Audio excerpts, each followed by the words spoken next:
때로는 차선의 선택도 소명이다 라는 제목으로 같이 말씀 나누고자 합니다.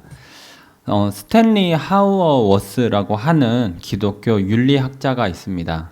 이 윤리학자의 아내는 결혼한 후에 정신병에 걸리게 되었고, 이 스탠리 하우어워스는 그런 아내와 24년을 함께 살았다고 합니다. 정신병에 걸린 아내는 며칠씩 잠을 안 자고 깨어 있으면서 비명을 지르기도 하고, 또 벌레들에게 둘러싸여서 자신이 산채로 잡아먹히고 있다고 벌레를 제발 좀 털어달라고 말하기도 했습니다. 이 스탠리는 자신의 아내가 너무 불쌍했기 때문에 아프다는 사실을 많이 기억하려고 했지만, 그럼에도 불구하고 정신병에 걸린 아내와 함께 산다는 것은 너무나도 지치고 힘든 일이었습니다. 그래서 한나의 아이라는 책에서 이런 이야기를 합니다. 그리스도인으로서 소망 없이 살 수는 없지만, 그럼에도 정신질환자의 가족은 소망을 접고 사는 법을 배워야 한다. 누군가는 이것을 보면서 어떻게 그리스도인이 소망을 포기할 수 있느냐고 손가락질 할 수도 있겠지만, 그럼에도 저는 우리는 이상이 아니라 구체적인 현실을 살아가기 때문에 언제나 최선의 선택만을 할 수는 없는 것이라고 말을 하고 싶습니다. 많은 사람들이 믿음은 현실을 압도할 수 있다고 말하고, 성경을 펼쳐보면 하나님의 놀라운 기적과 약속들이 놀라운 약속과 기적들을 보라고 말하지만, 제가 구체적인 현실 속에서 실제로 경험하는 것은 아주 극소수를 제외하고는 현실을 압도하는 믿음을 대부분 가지고 있지 못하더라고 하는 것입니다. 그렇기 때문에 많은 그리스도인들은 현실을 압도하는 최선의 선택을 하기보다는 현실을 고려하는 차선의 선택을 하게 됩니다. 이때 많은 그리스도인들이 차선의 선택을 했다는 이유만으로 후회와 과도한 죄책감에 사로잡히기도 하고, 믿음이 더 강하지 못한 자기 자신을 책망하고, 심한 경우에는 자신을 가리켜서 벌레만 또 못하다라고 말을 하면서 눈물을 흘리고 자기 자신을 혐오하게 생각합니다. 물론 우리가 하나님 앞에서 부족하고 그 부족함을 깨닫는 것 너무너무 중요합니다. 그러나 그렇다고 해서 믿음의 자녀들이 스스로를 벌레라고 부르면서 자기 자신을 갉아먹을 때 하나님이 기뻐하시겠습니까? 정말 하나님께서는 우리가 과도한 죄책감을 느끼면서 스스로를 혐오할 때에야 그제서야 만족스럽다라고 말을 하시겠습니까? 저는 아니라고 생각하는 것입니다. 그리고 하나님께서는 우리가 구체적인 현실 속에서 최선의 선택이 아니라 때로는 차선의 선택을 내릴 수밖에 없는 복잡한 상황과 조건들을 이해하신다라고 믿습니다. 그래서 우리가 신앙을 가지고 현실 속에서 살아갈 때 중요한 것은 언제나 최선의 선택을 해야 된다라고 하는 강박의식도 아니고, 최선의 선택을 하지 못했다라고 하는 열등의식도 아니고, 정말 중요한 것은 때로는 차선의 선택도 소명이 될 수 있기에 우리가 해야 하고 할 수 있는 것을 해야 한다는 것입니다. 오늘 이러한 내용을 성경에 나오는 3명의 인물을 통해서 나누고자 하는데, 첫 번째는 모세입니다. 우리 읽었지만 출애굽기 18장 17절 18절을 다시 한 번만 같이 읽도록 하겠습니다. 시작. 모세의 장인이 그에게 이르되 내가 하는 것이 옳지 못하도다. 너와 또 너와 함께한 이 백성이 필경 기력이 쇠하리니 이 일이 내게 너무 중함이라. 내가 혼자 할 수 없으리라. 모세가 출애굽한 후에 이스라엘 백성들과 광야에서 함께 있었습니다. 근데 많은 사람들이 함께 모여 있다 보니 여러 가지 문제도 생기고 판단해야 되는 일들이 생겼습니다. 그래서 사람들이 그 문제를 가지고 모세 앞에 나아왔던 것이죠. 근데 13절을 보면 사람들은 많은데 모세는 한 명이다 보니까 아침부터 저녁까지 사람들은 대기하고 있고 모세는 아침부터 밤까지 계속해서 판단해주고 하나님의 뜻을 가르쳐주는 일을 하고 있었습니다. 이 모든 것을 지켜보던 모세의 장인 이드로가 내가 하는 것이 옳지 못하다. 그리고 내가 혼자 할 수 없다는 얘기를 합니다. 그래서 하나의 제안을 하는데 10부장, 50부장, 100부장, 1000부장을 세워서 백성을 재판하게 하고 큰 일만 모세 너가 맞는 것이 맞는 것 같다. 그런 제안을 하게 되죠. 모세는 이 제안을 받아들여서 10부장부터 1000부장을 세우고 큰 일만 재판을 하게 됩니다.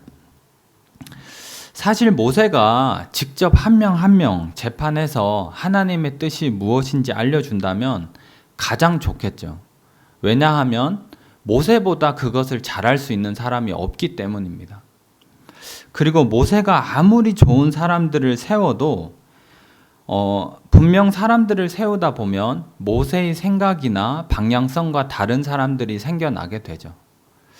그래서 가장 좋은 것은 모세가 정말 한 명 한 명 붙잡고 고민해주고 씨름해주고 하나님의 뜻을 알려줄 수 있다면 가장 좋을 것입니다. 그러나 모세는 그렇게 하지 못했죠. 왜냐하면 너무나도 단순한 이유로 체력과 물리적인 한계가 있었기 때문입니다. 모세의 신앙에 문제가 있었던 것이 아니라 모세가 더 기도하지 못해서 그런 것이 아니라 단순하게 물리적인 한계가 있었다라고 하는 것입니다. 저는 이것을 이해하는 것이 사실 좀 중요하다는 생각을 가집니다. 예를 들어서 우리가 일을 하다가 피곤하면 그거는 쉬어야 하는 문제이지 더 기도해야 되는 문제는 아닙니다. 그리고 우리가 배가 고프다면 그것은 먹어야 하는 문제이지 더 기도해야 되는 문제는 아닌 것이죠. 우리의 삶에 존재하는 많은 문제들이 당연히 신앙과 연관이 있는 문제는 맞지만 그렇다고 모든 문제를 신앙의 문제인 것처럼 우리가 받아들인다면 그때부터는 우리의 신앙이 현실을 제대로 반영하기가 힘들다라고 하는 것입니다. 모세의 장인 이드로는 모세에게 더 기도해라, 더 부르짖어라 그렇게 말하지 않았죠. 너의 신앙을 점검해보고 금식하고 하나님 앞에서 고민해보라 그렇게 이야기를 하지 않았습니다. 왜냐하면 모세가 마주한 문제는 너무너무 단순하게 시간과 육체적인 한계 때문에 일어난 일이기 때문인 것이죠. 이렇게 우리의 삶에 물리적인 한계가 존재한다는 것, 시간이 부족하고 또 체력이 부족하고 이런 한계가 있기 때문에 우리는 신앙을 가지고 살면서도 때로는 최선의 선택을 하지 못하고 차선의 선택을 하게 되는 것입니다. 또 두 번째 인물은 바울인데요. 우리 고린도전서 7장 9절을 같이 한번 읽도록 하겠습니다. 시작. 만일 절제할 수 없거든 결혼하라. 정욕이 불같이 타는 것보다 결혼하는 것이 나으니라. 바울은 고린도 교회에 편지를 쓰면서 성적인 욕망을 절제할 수 없거든 결혼하는 게 낫다 이렇게 이야기를 하죠. 사실 기독교 관점에서 결혼은 거룩한 것입니다. 두 사람이 부모를 떠나서 하나로 연합하고 서로가 하나의 언약에 헌신하는 것이고 거룩을 위한 것인데 바울은 그것을 당연히 잘 알고 있었겠지만 말을 할 때는 그렇게 말하는 것이 아니라 성적인 욕망을 절제할 수 없거든 결혼하라 이렇게 얘기를 하는 것입니다. 거룩함을 위해서 결혼하십시오. 아니면 서로가 하나의 언약에 헌신하기 위해서 결혼하십시오. 그렇게 얘기를 하지 않고 성적인 욕망을 절제할 수 없거든 결혼하라 이렇게 얘기를 하는 것이죠. 왜 그렇게 얘기를 하냐면 바울이 말하는 것처럼 그것이 더 낫기 때문입니다. 그것이 최고는 아니지만 더 낫기 때문인데 절제가 어려운 사람에게 무조건 절제하라고 말을 한다고 해서 그것이 현실성이 있습니까? 없죠. 그리고 결혼을 하지 않고 욕망을 해결하라 이렇게 말할 수도 없는 것이죠. 그러니까 바울은 절제할 수 없거든 결혼하라. 그것이 최선이어서가 아니라 고린도 교회의 상황을 고려해 볼 때 그것이 차선이라 하더라도 결혼을 하지 않고 욕망을 푸는 것이나 아니면 현실 가능성이 없이 절제할 수 없는 사람에게 무조건 절제하라고 말을 하는 것보다는 더 낫기 때문에 이렇게 이야기를 하는 것입니다. 바울의 이러한 패턴은 다른 곳에서도 나타나는데 사도행전 16장 2절과 3절을 저희 같이 한번 읽도록 하겠습니다. 시작. 디모데는 루스드라와 이고니온에 있는 형제들에게 칭찬받는 자니 바울이 그를 데리고 떠나고자 할새 그 지역에 있는 유대인으로 말미암아 그를 데려다가 할례를 행하니 이는 그 사람들이 그의 아버지는 헬라인인 줄 다 알미러라. 저희가 16장을 읽었는데 15장을 보면 예루살렘 교회의 총회가 등장합니다. 그리고 가장 뜨거운 안건은 무엇이었냐면 이방인에게 할례를 행해야 하느냐. 이것을 가지고 그 초대교회 사람들은 굉장히 고심을 했습니다. 물론 저희는 고심을 안 하는 문제이지만 총회에서 다룰 정도로 그런 고심을 하는 문제였었는데 바울은 그때 어떻게 참여를 하냐면 당연히 이방인에게 할례를 하지 않는 것이 맞다라고 정말 토론도 하고 그런 주장을 많이 합니다. 근데 치열한 토론 끝에 예루살렘 총회는 어떻게 결론을 내렸냐면 이방인에게 할례의 의무를 부과할 필요가 없다라고 결론을 내립니다. 바울도 그렇게 주장했고 또 총회도 그렇게 결론을 내렸으니까 바울은 이제 이방인에게 할례를 행하지 않아야 할 텐데 16장에 보면 디모데에게 할례를 행하는 모습을 보여줍니다. 하지 않아야 된다라고 15장에서 바로 얘기를 하고 주장을 했고 총회의 결정도 있었는데 디모데에게 할례를 행하죠. 왜냐하면 여기 9절에 나오는 것처럼 그 지역에 있는 유대인 때문입니다. 그 지역에 있던 유대인들. 바울이 선교를 하면서 이방인에게 할례를 부과할 의무가 없다라고 하는 것을 성경적으로 가르치고 유대인들이 받아들였다면 가장 좋았겠죠. 근데 현실에서 그 유대인들이 그것을 받아들이는 것이 너무 어렵다는 것을 바울은 알고 있었기 때문에 유대인들을 가르치고 설득하는 것보다는 차라리 디모데에게 할례를 행하더라도 그렇게 선교를 하는 게 더 낫다고 판단을 한 것입니다. 바울은 알고는 있었습니다. 이방인에게 할례의 의무를 부과하지 않는 것이 맞다. 그런데 구체적인 현실 속에서 유대인들이 이것을 쉽게 받아들이지 않고 그것을 받아들일 때까지 기다렸다가는 이게 선교가 한 발자국도 못 나가겠다라는 판단이 서자 차라리 디모데에게 할례를 행하더라도 선교를 하는 게 맞겠다라는 판단을 내렸던 것이죠. 나중에 바울은 왜 그렇게 했는지를 이렇게 설명하는데 고린도전서 9장 20절을 보면 유대인들에게 내가 유대인과 같이 된 것은 유대인들을 얻고자 함이었다. 바울이 디모데에게 할례를 행했던 이유도 유대인들을 얻고자 했다는 것입니다. 여기에서 우리가 배울 수 있는 아주 중요한 교훈은 최선의 선택이 아니라 현실을 고려한 차선의 선택이라 하더라도 바울에게는 그 차선의 선택이 그들을 얻고자 하는 소명이었다는 것입니다. 꼭 최선의 선택만 소명이 되는 것이 아닙니다. 우리는 구체적인 현실을 살아가고 그 현실을 완전히 무시하면서 살 수 있는 사람은 거의 없습니다. 물론 때로는 하나님이 허락하시면 우리는 현실을 압도하는 믿음을 가지고 최고의 선택을 내리고 최선의 선택을 내리게 될 것입니다. 그렇지만 때로는 현실을 고려하는 차선의 선택을 우리가 하는 경우도 있죠. 그것을 어떻게 없다라고 하겠습니까? 근데 중요한 것은 우리가 차선의 선택을 할 때마다 실패하고 하나님이 우리에게 손가락질 하는 것이 아니라 때로는 우리가 차선의 선택이라 하더라도 믿음을 가지고 내린 결정이라고 한다면 그것도 소명이 될 수 있다는 것이죠. 저는 이것이 구체적인 현실 속에서 고민한 목회자 바울이 우리에게 알려주는 교훈이라고 믿습니다. 마지막 세 번째 인물은 사무엘인데요. 사무엘상 15장 24절부터 26절을 같이 한번 읽도록 하겠습니다. 시작. 사울이 사무엘에게 이르되 내가 범죄하였나이다. 내가 여호와의 명령과 당신의 말씀을 어긴 것은 내가 백성을 두려워하여 그들의 말을 청종하였음이니이다.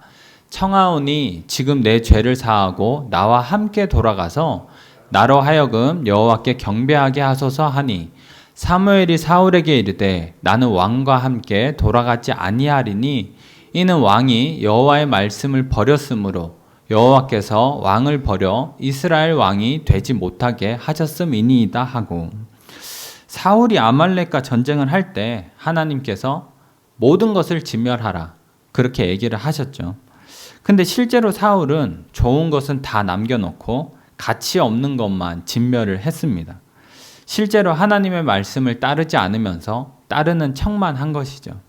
근데 사무엘이 당연히 이것을 알았기 때문에 사울에게 하나님 앞에 큰 죄를 지었다. 그리고 하나님께서 왕인 당신을 버렸다. 이렇게 이야기를 합니다. 이 말을 들었던 사울은 제가 잘못했으니까 나와 함께 돌아가서 하나님께 경배합시다.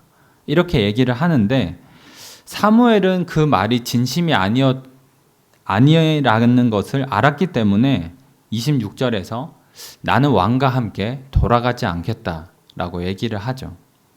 그런데 이후에 사울이 한 번 더 요청을 하거든요. 그때 사무엘이 사울과 함께 돌이켜서 가는 모습을 보여줍니다. 그게 30절하고 31절인데요. 제가 한번 읽도록 하겠습니다. 사울이 이르되 내가 범죄하였을지라도 이제 청하옵나니 내 백성의 장로들 앞과 이스라엘 앞에서 나를 높이사 나와 함께 돌아가서 내가 당신의 하나님 여호와께 경배하게 하소서 하더라. 이에 사무엘이 돌이켜 사울을 따라가매 사울이 여호와께 경배하니라. 그러니까 30절을 보면 사울이 자신은 범죄하였지만 백성의 장로들과 이스라엘 앞에서 나를 높여달라고 합니다. 그러니까 사울이 잘못했다는 그 말이 진심이 아니었다라고 하는 것을 사무엘은 알았겠죠. 참 거칠애로서 그 말을 한다라고 하는 것을 알았을 텐데, 근데 그것을 알아서 함께 가지 않겠다라고 첫 번째는 얘기했었는데 두 번째 때는 돌이켜서 사울을 따라가는 모습을 보여줍니다. 왜 그랬을까 하는 부분에서 이 랄프 클레인이라고 하는 학자가 이렇게 주석을 합니다. 사무엘이 함께 되돌아가자고 했던 사울의 요청을 결국 받아들인 것은 죄인된 사울 왕이 여전히 왕의 직분을 유지하고 있다는 사실과 왕정 제도가 백성의 장로들과 온 나라 앞에서 사무엘 선지자의 지지를 받는다는 사실을 인정하는 방식이었는지도 모른다. 제가 쉽게 설명을 하겠습니다. 네. 죄를 지었지만 사울은 여전히 왕이고 또 이스라엘의 왕정 제도가 이제 갓 시작을 한 상황에서 사무엘이 이 모든 것을 부정하는 듯한 모습을 보여준다면, 사울과 함께 가지 않아서 그것을 모두 부정하는 모습을 보여준다면 나라가 분열되고 혼란스러워질 수 있다라고 하는 것입니다. 당연히 사무엘을 따르는 사람이 많았을 거고 또 사울을 따르는 사람도 있었을 거고, 그래서 사무엘이 사울과 대척점을 둔다면 나라가 분열되는 것이죠. 혼란스러워지는 것입니다. 그렇기 때문에 사무엘은 나라가 분열되고 혼란스러워지는 것보다는 사울과 함께 돌이키는 것이 낫다라고 판단을 한 것입니다. 물론 이 상황에서 사울이 하나님 앞에서 회개하고 돌이키고 그랬다면 좋았겠죠. 가장 좋았겠죠. 근데 그런 일은 현실에서 안 일어나지 않았습니까? 사울이 회개를 하지 않았습니다. 회개를 하면 가장 좋았겠지만 그런 일이 일어나지가 않았습니다. 만약에 여기에서 사무엘이 사울은 끝까지 회개해야 된다라고 주장하면서 대척점에 서 있거나 사울을 공개적으로 비난하면서 왕의 가치도 없다, 하나님이 버렸다, 이런 이야기를 한다면 사무엘 자신은 자신의 의로움을 내세울 수는 있었겠지만 이스라엘은 분열됐겠죠. 나라는 분열됐을 것입니다. 그래서 사무엘은 차선의 선택으로 사울과 함께 돌이키는 것을 선택했던 것이죠. 어떤 사람들은 이런 사무엘을 보면서 비판했을 수도 있을 겁니다. 겉으로만 사울에게 책망하는 척하고 실제로는 사울을 따라가더라, 이렇게 비판했는 사람들도 있겠죠. 근데 그런 게 있다 하더라도 사무엘은 자신이 내린 선택이 더 낫다라는 판단을 한 것입니다. 중요한 것은 사무엘이 사울과 함께 돌이켰다고 해서, 그런 차선의 선택을 했다고 해서 지도자로서의 소명을 버렸느냐, 그렇게 말할 수는 없겠죠. 그의 선택은 차선이었다 하더라도 그래도 이스라엘을 위한 판단이 어떤 것이 더 이스라엘을 위한 것이었을까 고민해서 내린 판단이기 때문에 여전히 그는 지도자로서의 소명을 따라서 살아가는 사람이라고 말할 수 있을 것입니다. 실제 우리가 살아가는 삶에서 모든 것을 만족하는 단 하나의 선택지가 주어지는 경우가 얼마나 되겠습니까? 모두를 만족하는 선택지가 우리에게 평생에 몇 번이나 오겠습니까? 보통은 이것을 선택하면 저것이 문제가 되고 저것을 선택하면 이것이 문제가 됩니다. 교회에서도 이것을 하나 결정하면 저기서 얘기를 하고 저것을 하나 결정하면 여기에서 얘기가 또 나옵니다. 정말 우리가 교회 안에서 모든 구성원을 한 명도 빼놓지 않고 만족할 수 있는 선택을 내릴 수 있는 순간이 몇 번이나 되겠습니까? 그러면 저희 교회가 교회로서의 소명을 다 버리고서 행동을 하는 것입니까? 아니죠. 차선의 선택이지만 무엇이 더 교회를 위한 것인가? 무엇이 더 교회 공동체를 위한 것인가? 고민하며 내린 선택이기 때문에 여전히 교회는 교회를 위한 소명을 따라서 살아가는 것이라고 말을 할 수가 있는 것입니다. 비록 모두를 만족시킨 선택이 아니라 하더라도 여전히 소명을 따라서 선택하고 나아간다라고 말을 할 수가 있는 것이죠. 우리가 살아가는 현실은 복잡합니다. 단순하지가 않습니다. 그냥 이것을 하면은 다 만족하고 저것을 해도 다 만족하고 그런 것은 몇 번 없습니다. 우리는 구체적인 현실 속에서 선택을 해야 하고 그 과정에서 우리는 신앙이 있음에도 불구하고 상황의 복잡성 때문에 때로는 차선의 선택을 하게 되는 것이죠. 이제 정리하고 결론을 내리도록 하겠습니다. 신앙이 있어도 구체적인 현실 속에서 여러 가지 이유로 차선의 선택을 해야 될 때가 있습니다. 모세는 개인의 물리적인 한계 때문에 그러할 수 있다라는 것을 보여주고, 또 바울은 자신의 문제는 아니지만 받아들이는 사람들의 상태에 따라서 또 우리가 차선의 선택을 할 수도 있다라는 것을 보여주고, 또 사무엘은 어느 것을 선택하더라도 모든 것을 만족시킬 수 없는 그런 구체적인 상황 속에서 우리는 또 차선의 선택을 하게 될 수도 있다라는 것을 보여줍니다. 우리가 여러 가지 이유로 차선의 선택을 하게 된다고 해서 무작정 다 어쩔 수 없지, 적당히 해도 되고 대충 해도 된다, 그런 의미는 아닙니다. 차선의 선택이라 하더라도 우리가 소명을 따라갈 수 있다는 것입니다. 주어진 현실 속에서 내가 할 수 있는 것이 있고 내가 믿음 안에서 선택을 내릴 수 있는 것이 여전히 우리에게 있다는 것이죠. 그래서 다르게 표현을 하면 우리가 최선의 선택을 하지 못했다 하더라도 우리는 언제나 실패하는 것이 아니라 최선의 선택을 하지 못하는 곳에서조차 소명을 따라갈 길이 우리에게 주어져 있다는 것입니다. 최고가 아니어도 좋습니다. 최고의 신앙이 아니어도 좋고 최선의 신앙이 아니어도 좋습니다. 차선의 신앙이라 하더라도 소명을 따라 사시길 바랍니다. 우리의 상황이 어떠하든지 간에, 우리가 마주하는 현실이 어떠하든지 간에 어쩔 수 없는 것이 아니라 그곳에서조차 소명을 따라가는 길이 있습니다. 바라기는 우리의 선한 목자 되시는 하나님께서 구체적인 현실 속에서 고민하고 또 고민하는 저와 여러분들의 삶과 고민과 선택 가운데 함께 하시기를 소망하고, 차선의 선택을 내린다 하더라도 우리를 소명의 길로 인도하시기를 바라도록 하겠습니다.